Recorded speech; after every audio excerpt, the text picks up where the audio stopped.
Adoption of software as a service and unified communications as a service is skyrocketing, with the rise of work from home being a major factor. Companies without unified communication services had to quickly spin up SaaS licenses with little planning or oversight, resulting in oversized invoices and significant levels of waste.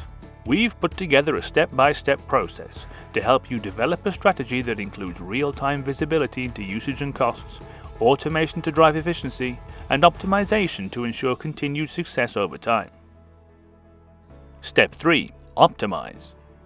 Now that you have visibility and processes in place, it's time to optimize your UCaaS usage and spend. Identify low or zero usage across licenses and easily return, move, or reassign them when needed. With automated self-servicing capabilities, saving a tremendous amount of time and resources with results in real time. Optimize subscriptions and call plans to eliminate waste and churn and ensure long-term cost efficiency, the right plan for each user.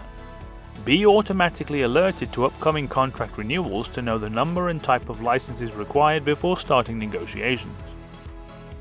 To learn every step of the process, visit Calero.com.